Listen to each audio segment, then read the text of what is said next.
Good morning and happy Friday. My name is Russ Laggan, Vice President of Growth, and you are watching the Big Agent Meeting. Today we have the one and only Holly Mabery. She's going to be showing up today. We've got Bryon Ellington. He's going to be interviewing Felipe Padilla. I think I got that right. Okay, he's going to be having an interview with him. You guys want to check that out and get the good information that he's got lined up for you. So to kick today off, what we're going to start off with is me talking about agent attraction advantage segment. So here's the thing, guys. Tomorrow, I'm flying out from Detroit, Michigan to Miami, Florida, because EXPcon is firing up. A lot of events things going on Sunday, some pre-event stuff going on Sunday. And then, of course, EXPcon proper starting up Monday, Tuesday, Wednesday. And I'm going to be ending in the general session. I'm going to be on stage in the general session. I got a little segment that they're allowing me to do for you guys to talk to you guys about leadership and leading with meaning. So I'm super excited to be on the big stage and seeing all of you guys at EXPcon coming up. So with that said, attraction advantage. Like, what is an attraction advantage? Showing up for events is an attraction advantage. It is really great technique for you to start showing up at events. And here's the fun part. Start inviting other people to events, whether it's a small local event that you're going to go to that somebody else is hosting, say, hey, I'm going to this event. Do you want to come with me? Hold out the olive branch, right? There's no commitment being made there. There's no intention being made there. It's just like, hey, I'm going to go to this event. Do you want to come with me? So inviting people to events that you're going to be attending and things you should be attending anyway and showing up and participating is super important. And by the way, if you want your people to show up, you got to show up too. So showing up for events, whether it's big stuff at EXPcon, showing up for EXP rallies, showing up for local AHA stuff like Elizabeth Riley does, or our new production summit events that we're going to be helping people do, talking about production, showing up at events is a big part of being part of the game. So the more involved you are, the more you're being seen and the more you're participating, the more likely you are to get other people that want to participate and be seen and be around you too. So your attraction advantage is start showing up at events and start inviting people to events. All right, so there you go. That's for the attraction advantage segment of the show.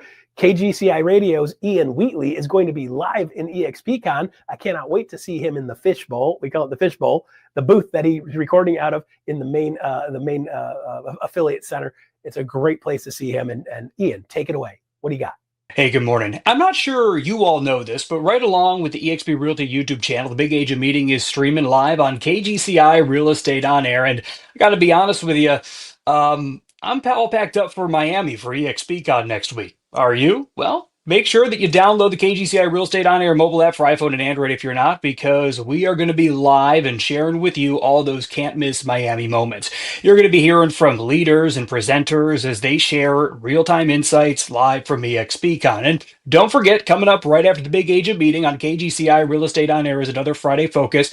We're going to be diving into social media marketing with content that converts, why lifestyle posts always outperform those just listed. So dive in today and all next week. Scan the QR code and listen your way to KGCI Real Estate On Air. All right, there you go. Ian Wheatley, I'm going to be seeing you live and in person. Looking forward to seeing you and giving you a squeeze when I see you. I love the way you roll, brother. All right, so next up, we have Brokerage Brief with Holly Mabery. Someone else I'm going to be seeing in Miami. Holly, see you soon. What do you got?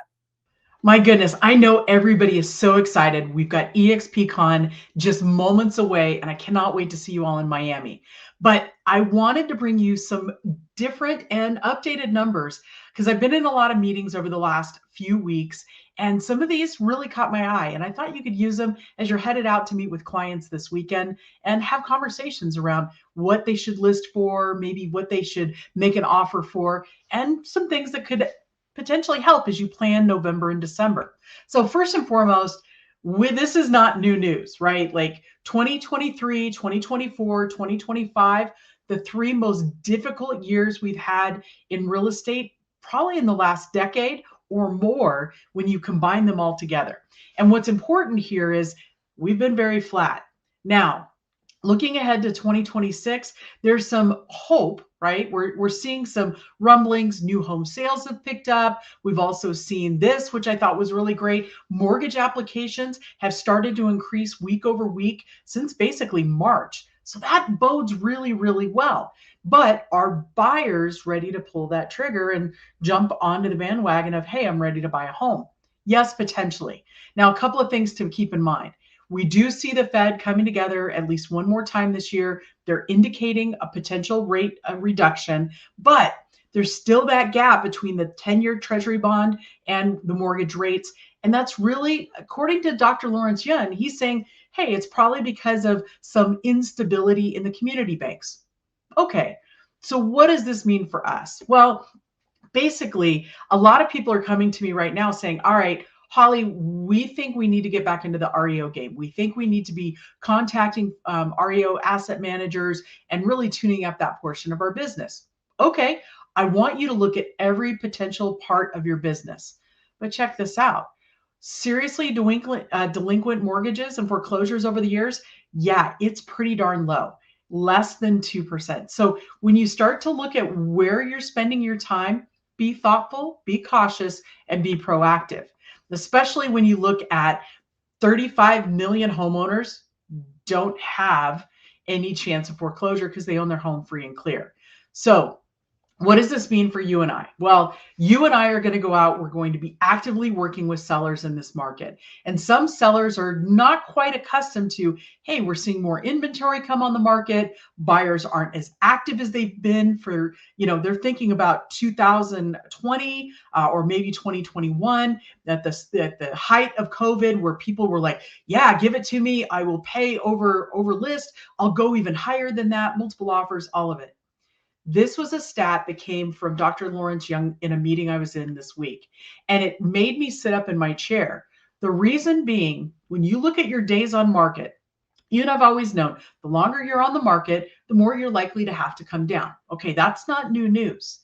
But the third column absolutely caught me off guard, mainly because the difference in the price or the list price to the closing price increased on top of that price reduction.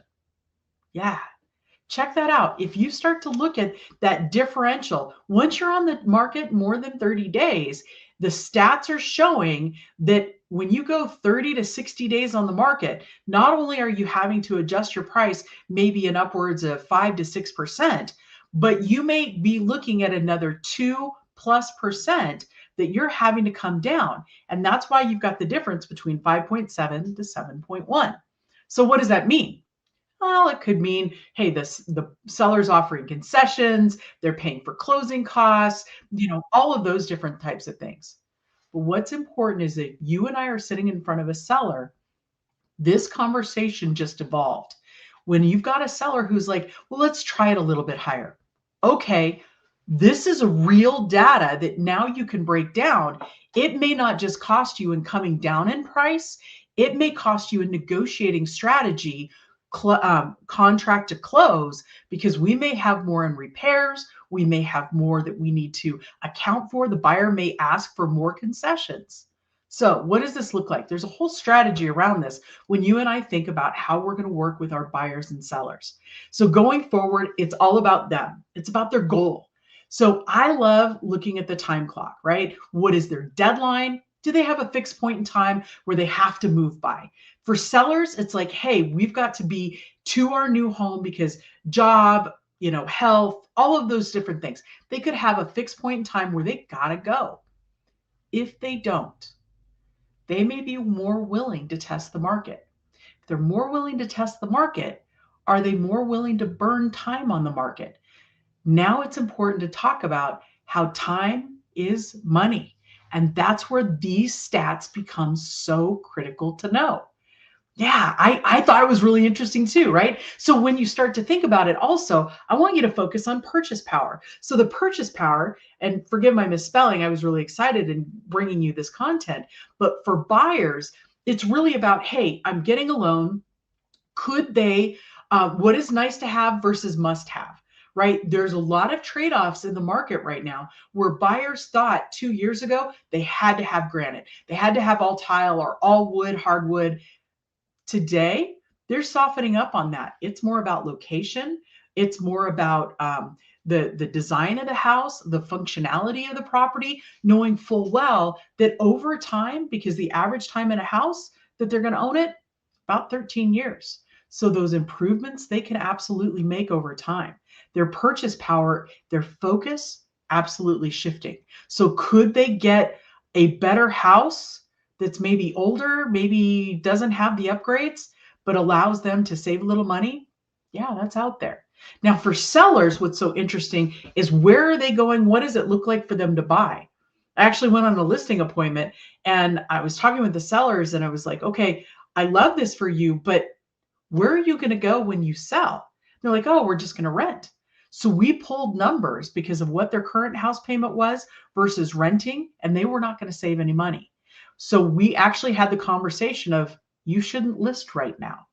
Now, there are other times where it's like, yeah, let's look at all of your debt. See, your house payment may be very low, but you've got credit card debt, you've got car payments, you've got student loan debt. And if you sell, you could pay all of that off, wipe it out completely, and now your rent is your only overhead or your next property. So there's some opportunity there that you really need to drill down on with the seller when you go to take that listing. Don't take anything on face value.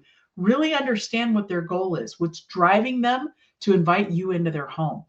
And then finally, preparation. This becomes so important. And I'm going to go back to the seller here, because if the seller is not willing to make upgrades to the house or repairs to the house, they're not going to get top dollar. Buyers are not buying on emotion right now. They are buying on logic and bottom line. And when they walk into a house and it's going to need a lot of work and the seller is not willing to fix anything, but it's been on the market for 60 days. Yeah, let's go back to this slide. 60 days, we're starting to see those concessions creep up. It becomes really, really important that you and I are having the conversation with the seller. So preparation, what is it going to take to get you the maximum amount that you want for this property? If you want top dollar, are we in top condition? If you are willing to sell for a little under, the highest retail price because, it's not as perfect as it could be, but it's clean, it's serviceable, it will qualify for an FHA loan. That's a big deal. For buyers, what are they willing to do to get the best property? Are they willing to negotiate a little bit? Do they have more money that they can put down? Are they willing to not ask for everything in their closing costs? Those are some strategies that you start to deploy right now. And this is what's so cool. Buyers who are active between now and the end of the year are usually the most serious. They are ready to go. They are very focused and they have a deadline that they need to be in by. But this is the other thing. Sellers who are on the market between now and the end of the year, even though it's the holidays, you may see more intense traffic of those people who are very focused and ready to buy, as opposed to folks who are, I just want to see the pretty houses. So this is a really great time of year for you and I to be educating buyers and sellers on what it means and what the numbers actually relate to their goals. So as you go forward, keep this in mind, and I'm going to bring this up one more time. This is a slide to really utilize as you look at having conversations. This data was just pulled by the National Association of Realtors, and it's as of October 1st. Now, I will be going to NAR, the NXT conference next month in Houston. I'll be in Dr. Yoon's session, and as he has updates, I'll be bringing those to you live. Thanks, guys. I cannot wait to see you at EXPcon. All right, there you go. Holly Mabery, always making sure you know the latest and the greatest and the best of the best of what's going on in EXP and going on in the industry. Looking forward to seeing you this week. All right, next up, we have Bryon Ellington, Chief Learning Officer of EXP, and Felipe Padilla, going to be talking about a bunch of things you guys want to see. Take it away, guys. For folks not familiar, would you mind sharing like your unit count last year? That was 70%? Last year I was about 43 units. Okay. So icon status definitely and beyond. And yeah, 70%. You see it is right here behind me. Hey, I like it. That's awesome. And yesterday I just got my icon for this year for 2025. So that's amazing. Congratulations, man. Just yesterday. Yeah, just yesterday. And right. You know what? The most important thing, I'm Mexican. I wasn't born here. So from 2014 to 2021, I was an engineer. So it was like home, office. I knew everybody in the office. But other than that, I did not have a sphere of influence. So that to me was not an option, really, because I didn't know many people. And the way to go, I needed to leverage my presence.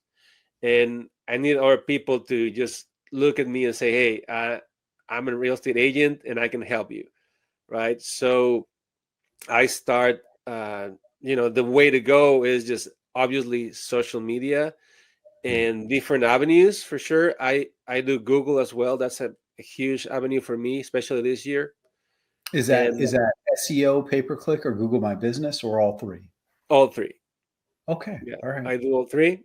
And I love Google local services. Man, I Mhm. love it. Right. All right. And yeah, so I do all three. I do most heavily YouTube number one, Google, and Instagram. Those are my three go-tos. So here's your YouTube channel. Mm-hmm. Okay, great. Talk me through this. So basically, this is the welcome video. Then obviously you have your videos here. So basically, I do a lot of property tours. All my listings have a video, all of them. And then people ask me questions. Like I have a lot of clients that ask me, "Hey, what about D.R. Horton? What about Lennar? What about I don't know, KB Homes or something like that?" And I got that question so much that I said, "Okay, let's make a video about all the biggest builders, Chesmar Homes, I don't know, all of them here." So I got, well, not the independent ones, but the big ones, all is here. So that's why I make my videos. I listen to my audience and I just put them whatever they want to hear. I also do market news. And this is big because these videos right here got me sellers, local sellers. Typically, what I'm attracting is out-of-state buyers, right? That's my bread and butter. With YouTube, people see it, so they want to move to Texas. Either in the U.S., biggest migration comes from California, New York, Chicago, Miami, Arizona, and they start like looking for options, right? So they start looking, okay, what is a good place to live? And they start drilling it down. Oh, maybe Texas is an option, and we're in Texas. And then all my videos are SEO optimized. So whenever they click specific words, I'm gonna be ranking there, right? Okay. So and we have a list of the videos, like the must do. Like if you're starting a channel, you gotta go through them. Like it's a list, like a 10 videos. Like a cost of living in my town, right? Like best things to do, best neighborhoods in Houston, Texas, right? What to do in Houston, Texas. I don't know, many things. If there's like news, I'm about to do create a new video about property taxes, because Texas is it's definitely the top 5 of more expensive property taxes in the U.S. But Governor Abbott is doing some stuff to relieve that, and there's some rumors there as well. So I'm gonna do that because I want to keep my audience informed, and just like we said in the beginning, I want to bring value. Right? I'm not selling anything. Right? I'm just, hey, you want to keep informed of the Houston market? This is the channel. You mentioned earlier about picking your topics, picking your keywords. And I want to ask you, first off, how do you pick your keywords? And then once you have, how are you using those for YouTube to then serve you up? Are you putting it all over the descriptions? Are you saying it multiple times in your script and the videos and in your titles and things like that? How do you do that? Okay, what I'll say, and I recommend Referral agents to use, is if you're gonna do YouTube seriously, you have to invest in a software, either BitIQ or TubeBuddy. Okay.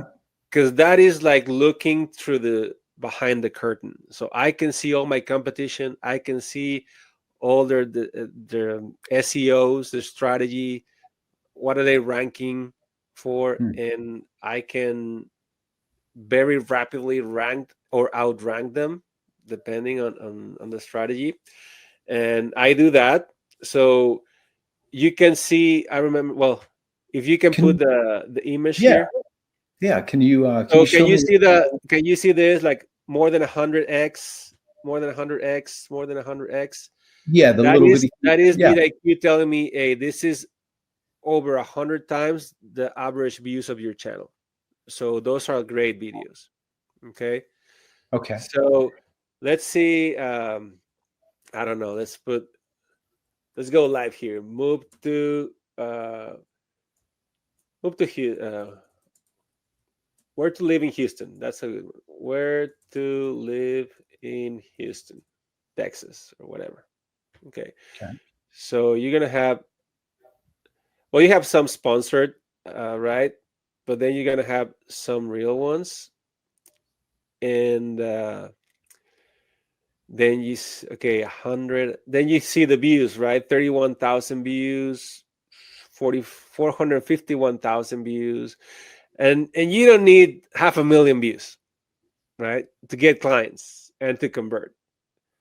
But let's put this one. This is not a real estate channel. It's US historians, but this guy ranks for Houston a lot, right? Okay. So best places to live in Houston, right? Maybe I'll do that video. That's a good video too. You see that? So how many? Seem to do well for this person. Yeah. How do I select my topics? It's like, hey, this is a keyword that a lot of people are gonna search, and then I see, okay, who has a lot of views in their videos? Okay, this guy, right? 65,000 views in 2 years. So this is important. 2 years. It's not overnight. And ranking is not overnight either, even with SEO. All right, so there you go. Bryon Ellington, thank you very much. Felipe, fantastic. Guys, a lot of people get really interested when we're talking about YouTube, getting your listings on there and doing the things that make you connect and building out a channel that people want to watch. It's one of those things that works while you're asleep too, which is pretty cool. So make sure you check out the full session of that on our YouTube channel, EXP. Just go into YouTube, type in EXP Live, and then type in Felipe or type in Felipe Padilla, and you'll find that the video is going to be there, and you can watch the full session live and in person. Pretty cool. All right, next up we have Agent Advantage Realty.com. Here's a summary of what's going on with Realty.com. Check this out. Hey everyone, this is Donnie Crouch here, Vice President of Sales with Realty.com. First and foremost, I want to thank EXP for hosting today and for being a partner of Realty.com. We've had the pleasure of working with many agents over the last several years and helping them grow their businesses. Now, in working with as many agents as we have, there seems to be a common issue, which is filling your pipeline with consistent, high quality, high converting seller leads. Now, if you're anything like me, I am a realtor myself. I've worked with many different lead providers and generated my own leads in the past. One of the largest issues I ran into was, again, sifting through the junk to find exactly what my business needs, whether that's a particular price point, a specific property type, or anything in between. And so as a result, we've heard all of those, all of the feedback from our agents. We have built the Realty.com seller program. Now, what the seller program is, first and foremost, every single seller lead that we provide is going to be title verified. So we're utilizing our backend data to ensure that the consumer that fills out the information matches the title of the property. That's first and foremost. Now, from there, that consumer's journey to become captured as a lead is going through a long form questionnaire, meaning we're not just gathering name, phone number, and email. We're gathering key information such as their motivation for selling, their time frame for when they want to sell, how much they want for the property, among many, many other key pieces of info. Now, we give that control back to you, the agent. No longer do you have to take everything that comes through and sift through it. You tell us exactly what you want. So that could be, I only want sellers within these particular zip codes that are looking to sell within 6 months, have a certain price point or a certain motivation for selling, essentially allowing you to weed out a number of those looky-loos and getting right to the people that have motivation to sell their property. Now, in addition to this, guys, there is no contract to this whatsoever. It is all month to month, no referral fees, no setup fees, includes an ISA support as well as dedicated coaching to help you maximize the seller leads that you generate for your business. So right now, guys, you can go to realty.com/EXP, fill out your information there, and our team will get you all the information on the seller lead program and how you can ultimately leverage that tool to feed more listings to you and your business. Thank you. All right, so there you go, realty.com, showing you what they're all about. If you didn't know what they were doing, now you know. They're taking it to the next level, and they want to make sure they take you guys along for the ride with them. All right, University Spotlight is being done by Alyssa Specht. Alyssa, I'm looking forward to seeing you this week also. Alyssa, take it away.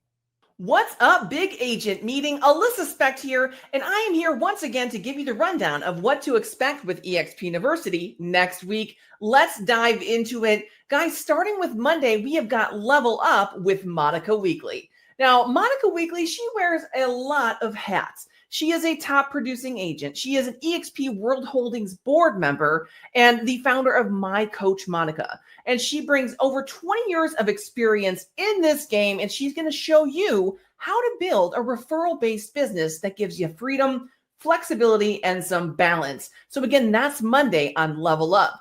Then let's jump over to Thursday. We've got another executive masterclass, this time with the firecracker himself, Mr. Russ Laggan. He's going to give you 3 simple strategies. That is what Russ Laggan does. He's going to deliver, and they're all designed to help you sell more homes, attract more clients, and strengthen your position as a market leader. So don't miss that in our executive masterclass on Thursday. Then back to Friday with another Big Agent Meeting. We always bring the energy here, top producers, real conversations, and some momentum. So don't forget to join us for next Friday. Then we're going to take a look at Friday again. We're back with the Lab Podcast with Zach Muir. Now, Zach Muir, he's the VP of Revenue at Sisu and a major force behind EXP's data-driven growth initiative. So he's going to break down how to use data to drive agent accountability and what real performance tracking looks like. So again, that's on Friday on the Lab Podcast. So guys, tag your team, set that calendar, and I'll see you there. All right, so there you go. University always bringing you the best of the best. They've always got such amazing stuff, and it's because you guys are all helping contribute to making sure we have the most amazing stuff and up-to-date information in this industry. It's not just me having to figure out how to teach everything. We've got specialists in every single genre of real estate across the country, and they're sharing their playbooks. I love that University is always making sure they got that stuff out there. All right, so there you go. That is the show for this week. Here's a QR code to let you guys give the ability to give us a score or rating on a scale of 1 to 10. Let us know how we did this week. I'm looking forward to seeing you guys all next week after EXPCon with some recaps of things that happened and things that were done. We're going to have some really cool stuff talking to you guys about all the announcements that happened at EXPCon next week if you weren't able to make it. So for those of you not able to make it, we're going to have some recaps for you next week. So stay tuned for that, and stay tuned for our conversations coming up next. See you next week.